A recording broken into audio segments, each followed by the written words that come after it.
Now, the greatest radio shows of all time. Suspense. The Shadow Node. Washington calling David Harding, counter-spy. Classic radio theater. The Great Gildersleeve. Fibber McGee and Molly. Dragnet. Gunsmoke. The Lone Ranger. Now, step back into our time machine with your host, Wyatt Cox. Good evening, friends of the Inner Sanctum. Crime drama this hour, Larry Thor in an episode of Broadway-is-my-beat from 70 years ago, May 2nd, 1953, the Margaret Royce Murder Case. And we thank you for tuning in. On this Tuesday, this is the second day of May. It is also the 122nd day of the year, 243 days left until 2024.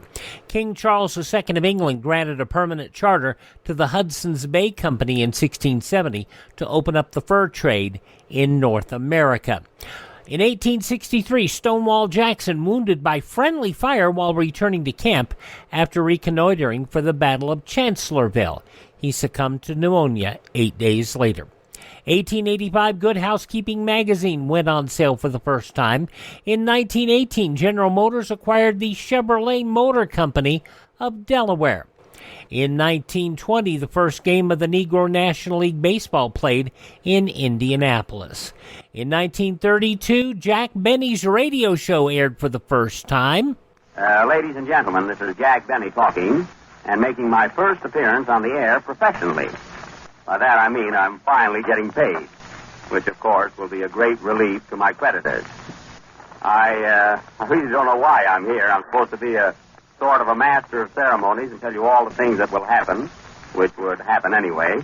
I must introduce the different artists who could easily introduce themselves, and also talk about the Canada Dry made to order by the glass, which is a waste of time, as you know all about it. You drink it like it and don't want to hear about it. So, ladies and gentlemen, a master of ceremonies is really a fellow who is unemployed and gets paid for it. People don't want entertainment today. A radio show has to give away things. Nylons, ice boxes, automobiles. You mean to stay on the air, you have to give things away? Yes. I'll die first. Displaying his customary wit and the tight-fisted persona he would become known for, he opened by saying it was a fortune to make his first radio appearance professionally. Yes, 1945, the Soviet Union announced the capture of Berlin, and Soviet soldiers hoisted their red flag over the Reichstag building. German forces surrendered in Italy, and German forces surrendered to the New Zealand Army in Trieste. 1946, the Battle of Alcatraz. Alcatraz Federal Prison, San Francisco, taken over by 6 inmates following a failed escape attempt. 1952, the world's first ever jet airliner, the de Havilland Comet 1, made its maiden voyage flying from London to Johannesburg. 1955, Tennessee Williams won the Pulitzer Prize for drama for Cat on a Hot Tin Roof. 1972, Buddy Baker became the first stock car driver to finish a 500-mile race in less than 3 hours, en route to winning the Winston Select 500 at the Alabama International Motor Speedway in Talladega, Alabama. 1984, on this date, President Reagan met with Pope John Paul II in Alaska.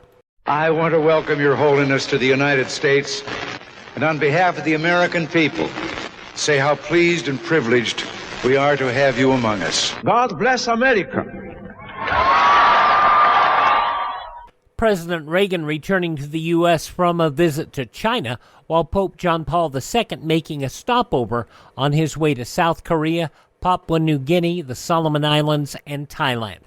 1994, after more than 3 centuries of white rule, Nelson Mandela elected South Africa's first black president. Loudly proclaim from the rooftops, free at last.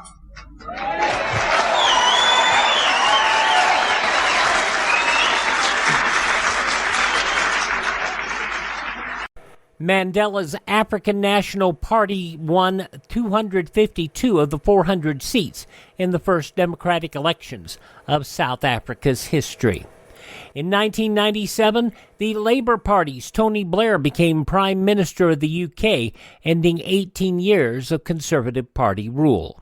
It is with a real sense of pride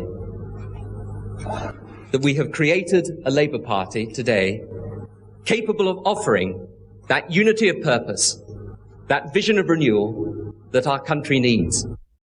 At 44, Blair was the youngest prime minister for 185 years.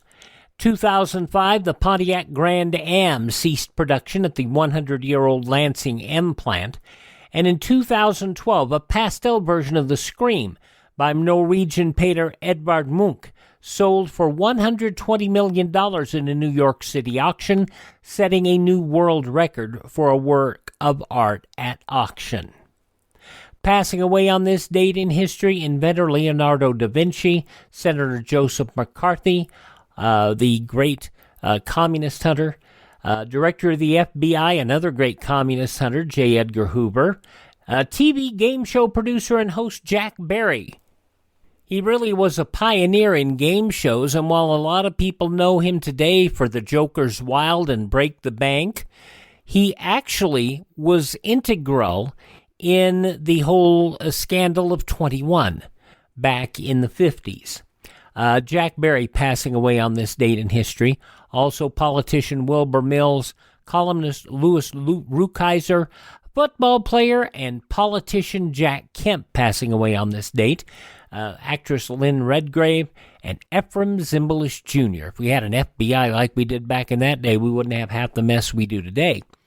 Okay, birthdays today include gossip columnist Hedda Hopper, also German World War I pilot, the Red Baron Manfred von Richthofen, born on this date, Lorenz Hart, born on this date, the lyricist, also Dr. Benjamin Spock, the pediatrician, vaudeville performer Pinky Lee, the man who was in The Sound of Music and Fiddler on the Roof, Theodore Bickel, born on this date in history, actor Roscoe Lee Brown, actor Lorenzo Music, and singer Leslie Gore. It's my party, and I'll cry if I want to. Engelbert Humperdinck, the British singer, 87 years old today. Country musician Larry Gatlin, all the gold in California? Yeah, 75 years old today. If you smell what The Rock is cooking, Dwayne Johnson turns 51 years old today. Footballer David Beckham is 48. From The Office, Ellie Kemper is 43. Race car driver Kyle Busch from Las Vegas, Nevada, 38 years old today. Also singer Lily Allen, 38. Japanese singer Nana Kitade is 36. And former football player, now a WWE commentator and wrestler, Pat McAfee is 36. And he still has his podcast going as well. Those just a few of the people who celebrate the second day of May as their birthday. And if this happens to be your birthday...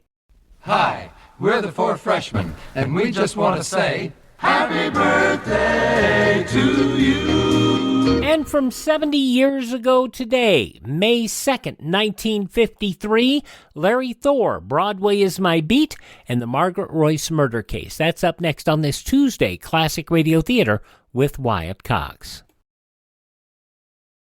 Now on Classic Radio Theater with Wyatt Cox, we go back 70 years to April 2nd, 1953. Larry Thor, starring as Detective Danny Clover in Broadway is My Beat.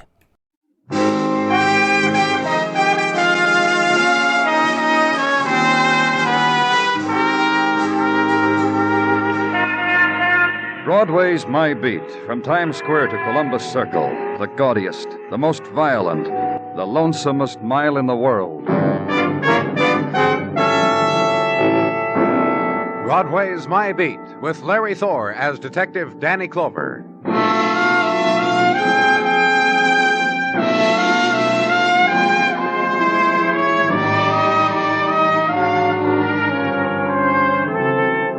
Broadway moves quickly to main time's coming. The spectacular spin reverse themselves, and their light is flung downward into the seekers. And the colors, pinwheel on a silken cheek, spin across a smile and move down street. And behind the plate glass, the resting place, the enameled oasis, 2 cups of coffee, a cigarette. That's the formula that conjures up a second breath, needed before going out on the street to try once more. But somehow, it's always a little too late. The girl who just drifted by the window is gone now, lost forever. And first nightfall in the place where I was, police headquarters. Going home time. Time for stopping by, picking up a friend who rides the subway with you. You ready, Margaret? I don't know how else to make you understand. You're not even looking at the picture. Looking at it, Betty. Perhaps you can make him understand. Well, what's the trouble? This is Miss Royce, Danny. Miss Leela Royce. Yeah, this is Lieutenant Clover. Make him understand. Oh, what? Well, here, take a look at this picture, Danny. My sister Margaret. Now, from looking at the picture, how old would you say her sister was? Oh, I'd say 10. Well, she's 55. That's right. Margaret's 55 years old. 3 years older than I am. She's not home, and she won't ever be home again. Oh, I don't understand. You either? Well, this is the only picture she has of her sister, Danny, and her sister's missing. I've been trying to tell her to report it to Missing Persons Bureau, and she just... Margaret's never coming home again. Why do you say that? Oh, if you knew what I knew. If you'd seen it. Seen what? Her apartment. What's happened to it? Would you like to show it to me? Yes, I would. Perhaps that'd be the best way. Then you'd understand.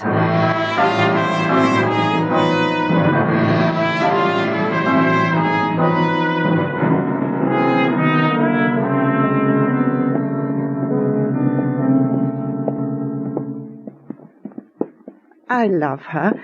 I love my sister very much, and Miss Royce? You must try to understand. Yes? Yes, Miss Royce? Understand the closeness of sisters, and so many intimate things to be shared. Oh, dreams and dances and things, and suddenly torn from you, and... Are you coming, gentlemen? Is this your sister's place, Miss Royce? Come, I want to show you. So you'll believe. Come in, gentlemen. You see what terrible, lonely thing must have happened to Margaret. You see now, don't you? Room's torn apart real good, Danny. Uh-huh. Chair overturned, lamp broken, drapes torn from the windows. Margaret struggled, fought him. Him? She would have done that, beaten him, clawed him. My sister would have done so, not just stand and let fear turn her blood to water. Not Margaret. Well, you said him. You know it was a man, Miss Royce? I know that my sister's been hurt. And I know something else. You let us share it with you, huh, Miss Royce? Margaret's dead. How can you know that, Miss Royce? I'll show you. You refuse to believe, I'll show you. This. Well, that leather box is... Lined with lovely soft pink silk. Here, feel it. Touch it. Go on. Touch it. Look, Miss Royce. Margaret has had this since she was a young girl. Her jewel case. Father gave it to her, and she kept her wonderful jewels in it. A necklace a boyfriend gave her a long time ago, of amethyst, and a cameo that my father gave her. And there was a ring set with diamonds. Oh, so many things. Topaz, garnets, and empty now. You see how empty it is. Robbery, huh, Danny? Someone knew about her beautiful things and how she was alone, and forced his way in here and stole from her and beat her and took her away, because he realized he'd killed her, and he had to hide my sister because he'd killed... Maybe it was like that. Maybe... How else? How else could it have been? What else could have happened to her? The way her nice things have been broken. The stolen jewels. We'll need as complete a description of her as you can. This picture? Take it. That's of a child, Miss Royce. A girl 10 years old. The eyes. The shape of the mouth. That look. The head held quite high. These have not changed. In Margaret, these things have not... Please. Yes? Take me home. I want to go home. Please. So leave Muggavan there to pry. And see now a lady home.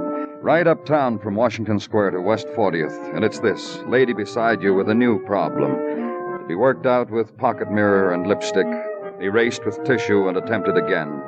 Also the corollary of the mussed hair. Pocket comb and the heel of the hand, adjusts, rearranges, twists. And the only words... Third house from the corner.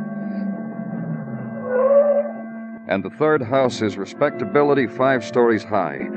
Discreet living quarters for discreet people who find no trouble in getting used to green carved carpets throughout, nor the corridors wallpapered in green leaves tumbling down from the floor above. That's the door of my apartment at the end of the hall, where the young man's standing. Do you know that young man? Of course. Hello, Donnie. Hello, Miss Royce. Here's the key, Donnie. You may open the door. This is Lieutenant Clover. He's from the police. Hello. I'm Donald Benton. Miss Royce, is it all right? Of course. I want him to come in. Is there any trouble? Of course. Miss Royce's sister is missing. She's dead. You know she's dead. I'm going to sleep, Donnie. Yes. Good night, Miss Royce. It's all right, isn't it, Mr. Clover? Good night, Miss Royce. You two will talk, I'm sure. Just sleep well. She said your name was Clover. Yeah, that's right. Do you live here? No, I came to visit, that's all. Is Miss Royce a relative or what? Friend. A very good friend. My best, I guess you'd say. I see. One day in the park, she was lost. I spotted it right away. I brought her home. Since then, we've been very good friends. For very long? A year or so. You see, it was at Coney. So many people get lost there. Mostly children, though. That's right. And people who are afraid. Like Miss Royce. She was at Coney in the amusement park where I worked. She was with her sister. What happened to her sister? Tonight, I mean. We don't know. We'll find her. Well... Tell me what happened at Coney. Well, Well, I can tell when they're lost. She was. And I came up to her and I asked her whether I could help her. She said, please don't turn me over to a policeman or a man in charge of lost children. I don't want to be treated like a child, she said. Go on. So I brought her home. I left my job and I brought her home. I never went back to my job at Coney again. Well, how do you get along? You see, Miss Royce is very timid. When she's with me, shows or dinners or civic events, she's not afraid. I take her to these places. She pays for tickets and... Gives you pocket money? Not often. She wants to all the time, but I get along all right. Get a job of some sort now and then. One more question. Where do you live? On 3rd. I have a room there. You want the number? Yes. 1212. Miss Royce. Miss Royce. She's sleeping already. She must have been exhausted. We'd better go now.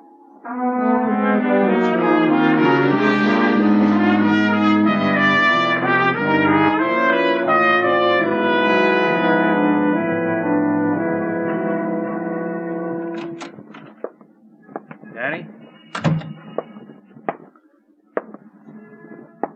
Talking to you, Danny. Uh-huh. Oh, what do you want? Well, turn around and talk to me with your face, Danny. I get an inferior feeling from conversations with people's backs. Oh, sorry, Margaret. I was just... You never give up, do you, Danny? You'll never listen to what I tell you. You got something, Margaret? Well, let me finish, huh? You never listen. That thing, that whatever it is you're looking for, it isn't out there in the street. It isn't here. It isn't in books. It isn't even in dreams. So why don't you just give it up, huh? You got something, Margaret? Yeah. I got a full morning's legwork to hand you. Legwork, routine checks, all yours. Anytime. Most of the morning I spent with the counselor, John Randall, attorney at law. John Randall, attorney to the sisters Royce. How did you find it? When you left me in the missing Margaret Royce's room last night, I nosed around, peeked at papers, correspondence, things, among which was a letterhead. John Randall, attorney at law. Has a nice office. He's a nice fellow. Well, what did you... You're doing it again, Danny. You never let me finish. Margaret. What you didn't let me finish was that Randall is also a truly cooperative counselor. He gave me a detailed description of Margaret Royce, for whom he's performed legal chores for, my 18 years. Did you put out Yeah, an Danny, yeah, it's on the wires. A couple hours already. Every beat cop, every squad car, they got the word on Margaret Royce. Another thing they got. And you'll let me have it too, huh, Muggerman?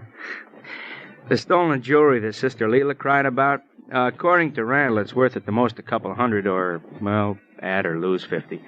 The good stuff, the expensive ice, Margaret Royce kept in a safety deposit box in the bank, which... You don't mind, huh, Danny? I don't know what I'd do if you didn't. Oh, you mind. We'll find out who was on the phone after our bottom of the hour break for your favorite station. May 2nd, 1953, Broadway is My Beat, on this Tuesday edition of Classic Radio Theater with Wyatt Cox.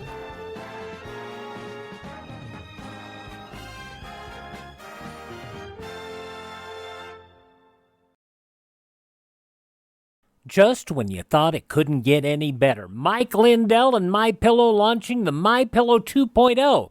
Now, when Mike invented MyPillow, it had everything you could want in a pillow. Now, nearly 20 years later, he's discovered a new technology that makes MyPillow even better. Of course, the patented adjustable fill of the original MyPillow, but now with brand new fabric with a temperature-regulating thread, it's the softest, smoothest, and coolest pillow you'll ever own. Say goodbye to tossing and turning and flipping your pillow over in the middle of the night. And more great news on the MyPillow 2.0 buy one, get one free offer with my promo code Wyatt. MyPillow 2.0 is 100% made in the USA, 10-year warranty, 60-day money-back guarantee. Go to MyPillow.com, click on the radio podcast square to receive the MyPillow 2.0 buy one, get one free offer. Use my promo code Wyatt or call 1-800-928-4715.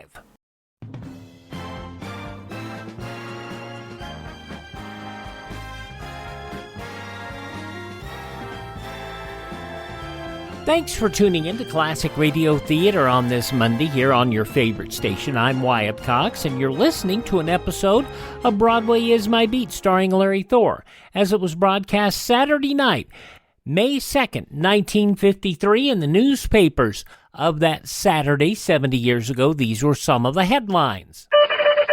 A plane returning 22 American prisoners of war from Korea, designated by the Air Force as victims of communist propaganda, landed at Travis Air Force Base, California, under a cloak of military secrecy, refueled, and took off again. Censorship designed to protect the men from public reaction concealed the arrival. With one exception, the names of the men were not disclosed. The plane's destination was given as in the eastern United States. A plan for reorganizing the Defense Department posed the possibility that the Pentagon may take a new look at the wartime jobs allocated to the three armed forces. In the past, there have been bitter quarrels between the Navy, Air Force, and Army over their assignments, and some feeling still remains despite the Key West Agreement worked out 5 years ago. A Justice Department attorney testified he recommended dropping a $185,000 mail fraud case against bond dealer Roy E. Crummer because he was convinced the government could not win.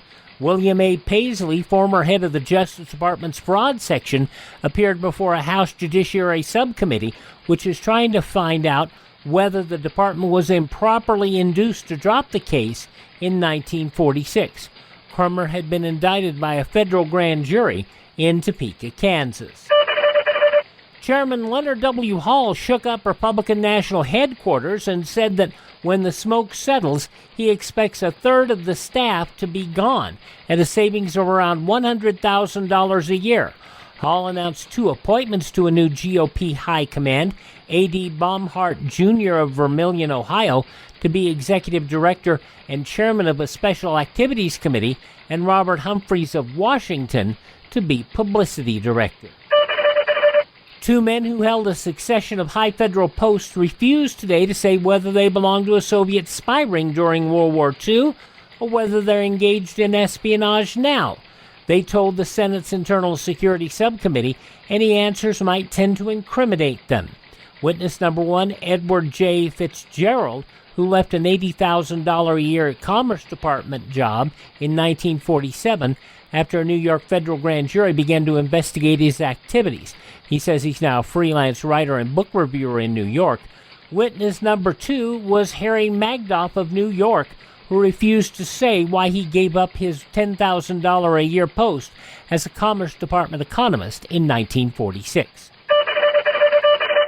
And though some of the day's top news stories, as reported in the newspapers of Saturday, May 2nd, 1953, on your radio, Broadway is My Beat, which continues now on Classic Radio Theater with Wyatt Cox, as we see who's on the phone.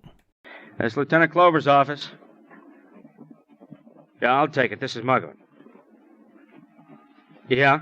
Where? Yeah, I got it right away.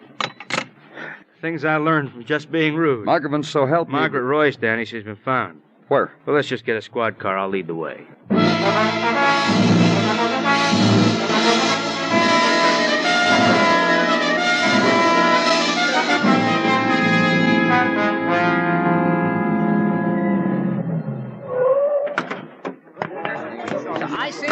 I see. All right, let us through here, huh? Get back. Come on, let us through. Hey, wait, now don't push me, mister. Oh, you're something special, huh? I'll say I am. I found it. I found a dead body. I was going through the stuff in that vacant lot back of that billboard, and under a lot of cans and things, there You did good, mister. Just stand back, huh? Oh, how do you like that? That's the thanks I get, huh? That's the hello I get for being the one fella in the whole city.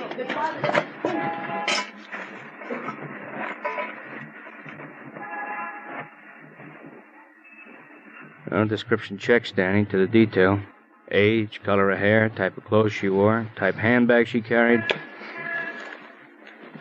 Driver's license. Says Margaret Royce. Danny? Strangled. These bruise marks on the throat. A pile of tin cans in back of a billboard. Old lady.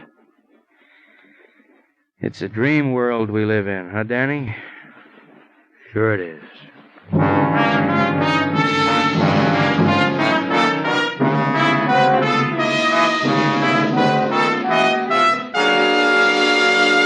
You are listening to Broadway-is My Beat, written by Morton Fine and David Friedkin, and starring Larry Thor as Detective Danny Clover.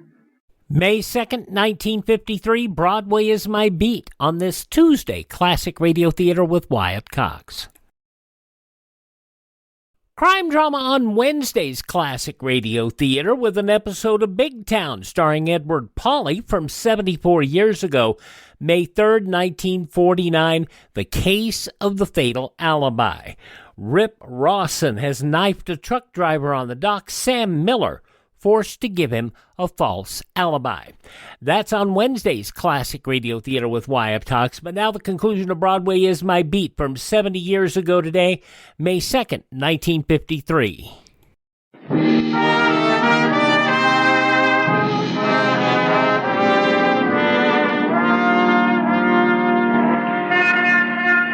The golden light of May flows gently through the plastic canyon, and Broadway shimmers. Languor walks the pavement, rhythm to the pulsing of May wind, and its perfumed silk lisps softly. The hawkers yawn their tunes, the loudspeakers drone, and there's the slow dance of yesterdays in the gutters. Maytime, a day to write home about, a day to ride the rides, dare the midway, toss the hoop, win the ham. So find the place and hold it close before it slips through your fingers.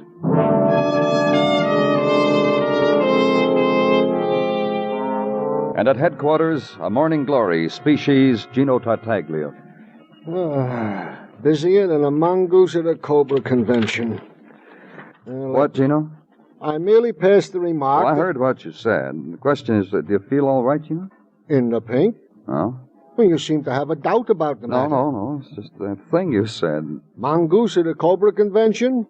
There's another way to describe the daily hurly-burly of a police sergeant. Gino. If Mrs. T was to sit on the edge of your bed and read to you into the wee hours from the jungle tales of Sir Rudyard Kipling, suppose you would come up with another phrase to explain the... I wouldn't think. You see? Nothing else for me, Gino? Only this item that I have been sweating over to parlay to you in proper order. Item from Henry Bader, pawnbroker of Lower 3rd Avenue. What about him? About him. That late yesterday afternoon, on routine check of boys from pawn shop detail, did Mr. Bader report to them that jewels answering to the description of jewels stolen from Margaret Royce, murdered deceased, were hocked with him. with the same as the Beta. Itemized list herewith. Oh, thanks. Well, there's nothing on this about who pawned them. Said jewelry being of such paltry value, quoting Mr. Beta, coming to the loan sum of $164, that Mr. Beta did not take a second look at the hawker. Only when our boys questioned him did he note the similarity You'll do something for me, huh, Gino? A question, Danny. My right arm, the loan of my rainy day savings, whatever... Just get Charles Bader down here. Have him run through the show-ups to see if he can identify the man who pawned the jewelry. With one finger tied behind my back. Anything else, Danny? Oh, that's all, Gino. A container of coffee, a pack of cigarettes, a piece of fruit. No, Gino, thanks. Nothing else. If you need, holler.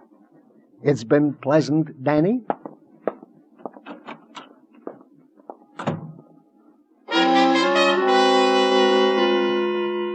The time again. Respite.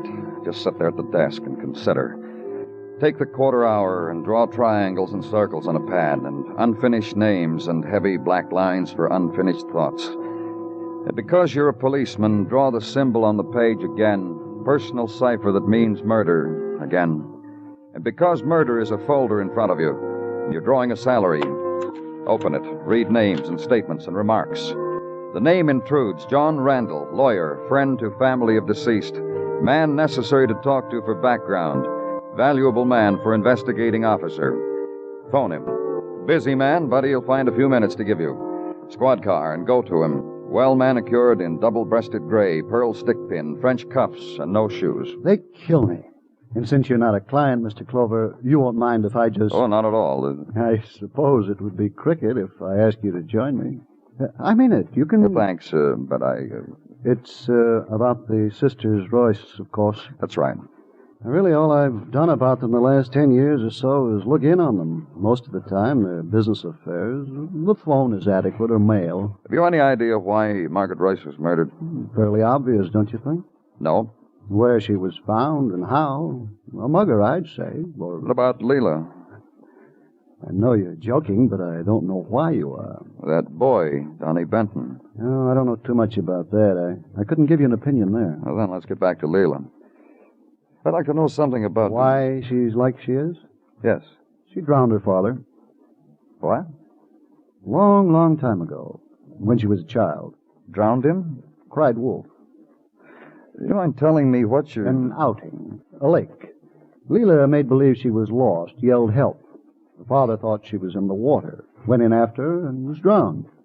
Leela was making a joke. I'd call that drowning her father, wouldn't you? What about the mother? Died when Leela was born. So you see... The guilt of killing both parents. People go through life with various things. Leela's happens to...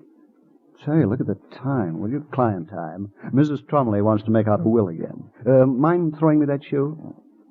Thanks. Mr. Clover, it was a real pleasure. So saying, the man with the client saluted me with his Oxford and pointed a toe at the door. I left.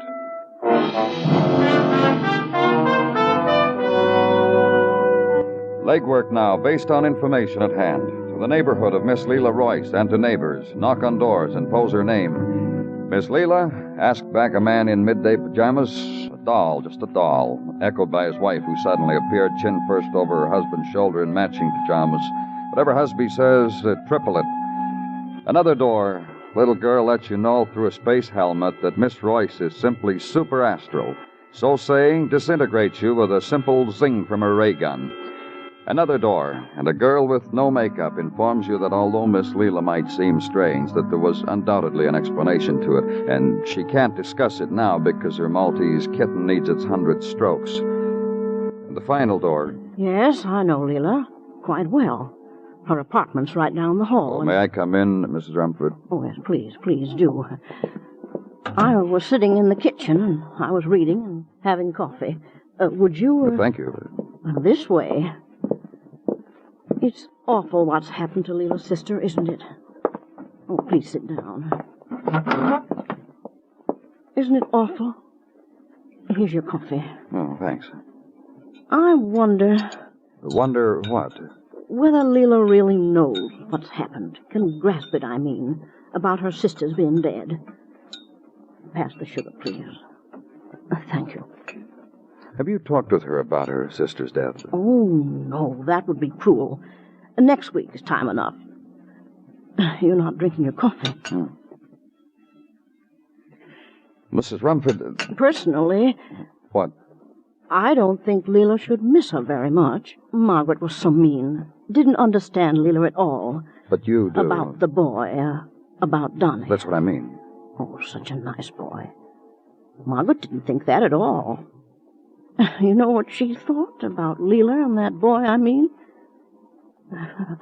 I've got some cookies. No, thanks. Well, you can imagine what Margaret thought. But I know different. Leela is a lonely woman. And Donnie? I think he's a lonely boy. I don't think age or love or any of those things have anything to do with it. She got lost one day, and he found her, and... Well, that's it. Your coffee's getting cold. Oh, it was good coffee, Mrs. Rumford. Thanks a lot.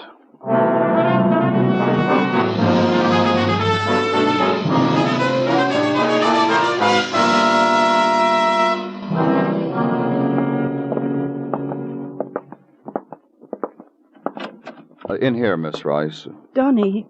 Oh, I'm sure it's all right if Mr. Clover says so. Please sit down. Miss Royce, we call this the interrogation room. Donnie. He just wants to ask us some more questions. Isn't that right, Mr. Clover? Well, mostly a question for you, Donnie. I told you didn't have to come down here with me, Miss Royce. What question? We found the jewels that were stolen from your sister. Oh. Jewels were pawned. Pawnbroker has been at the show-ups downstairs most of the day trying to identify the man who sold them to him. Well, what question do you want to ask me? It was a pawn shop on 3rd Avenue. Did you take the jewels and sell them? Of course not. Of course he didn't. Well, anyhow, I'll want the pawnbroker to look at you and tell me. Sergeant Gino Tartaglia speaking, Danny. Call downstairs to the show-up, Gino. Tell them we're ready up here. Muggavan just called, Danny. They're on their way up. All right. Miss Royce. Yes? How well did you get along with your sister? She was my sister. Mr. Clover, you were to ask me the questions. All right, Donnie. How well did you get along with Miss Royce's sister? She'd never talked to me. She never looked at me. If we were in a room together, sometimes she was there when I came to visit Miss Royce here. When that happened, she'd pretend I wasn't there. One time I got right up and stood real close to her, right in front of her. Inside. I said in. Okay. That guy. You sure? I said that guy, didn't I? So it's that guy. Sure, you're the guy. I know you. I never saw you before in my life. You ain't kidding, but I know you. How are you? Is this gentleman the pawnbroker, Muggavan? No, the pawnbroker went home. This is the man who sold him those jewels. Identified in the show-up. Name's Monty Allen. How are you? That goes for everybody.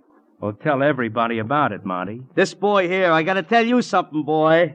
Next time you walk through Coney, don't beg for it. I don't understand what you're talking about. Leaving a leather case sticking 6 inches out of your hip pocket like that. Get the picture, Danny? Okay, take him away, Muggavan. All right, outside, Monty. Goodbye, folks. That goes for everybody. Mr. Clover. What? Donnie he's... Well... Like a son, a brother, or what? It doesn't have to be any of those, Donnie. The way she spoke to you. You see, Mr. Clover, Donnie's a person who likes me, whom I can depend on. The way she spoke to you. He doesn't blame me for anything. The way she kept reminding you. On account of me, my father died, Mr. Clover, and my mother. You should have heard the way she spoke to her. And beside that... What? The things she said about Miss Royce and me. Donnie and me. I'm frightened of most things, Mr. Clover, but not when Donnie's around. He killed your sister. You understood that, didn't you? You see what I mean? When Donnie does something, I'm not frightened anymore. I don't have to be afraid of my sister anymore. Because Donnie... Because we're alike, Miss Royce and me. That's one thing that her sister said that was true. Killed her. Took the jewels and made it look like a robbery. And walked the midway at Coney with the loot. You knew your pockets would be picked the way... I ought to. I worked there long enough. Did you know I met Miss Royce there? Yes, I know. I was lost. He found me.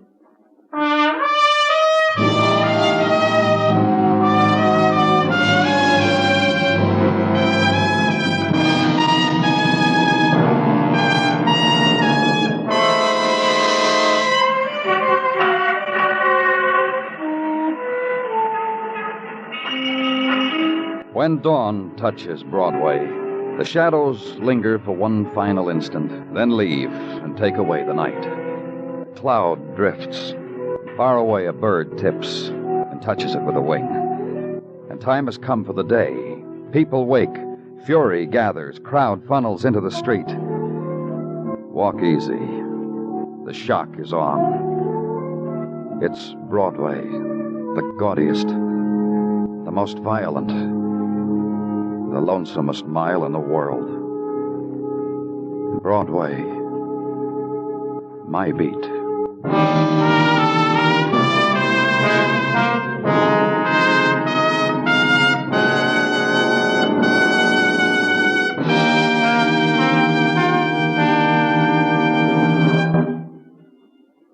Broadway's My Beat stars Larry Thor as Detective Danny Clover, with Charles Calvert as Tartaglia and Jack Crucian as Muggavan. The program is produced and directed by Elliott Lewis, with musical score composed and conducted by Alexander Courage. In tonight's story, Norma Varden was heard as Leela and Sam Edwards as Donnie. Featured in the cast were Martha Wentworth, Jerry Hausner, and Hal Gerard. Bill Anders speaking. April 2nd, 1953, Broadway is My Beat on Classic Radio Theater with Wyatt Cox. Thanks for tuning in. Thank this station. Support their advertisers. It's their kindness and courtesy that allow us to be with you each and every Tuesday at this time on your favorite station. Now, if you miss a day, you don't have to miss a single show. All of our shows are available on demand at classicradio.stream. Classicradio.stream. Stream our shows. Find places to download the show via podcast. Learn how to build a classic radio collection of your own. And you can buy me a copy to help us acquire additional classic radio collections. Our social media links are there too. Classicradio.stream. Thank you for tuning in. Tell all your friends the greatest radio shows of all time are right here at this spot on the dial. Classic Radio Theater with Wyatt Cox on your favorite station.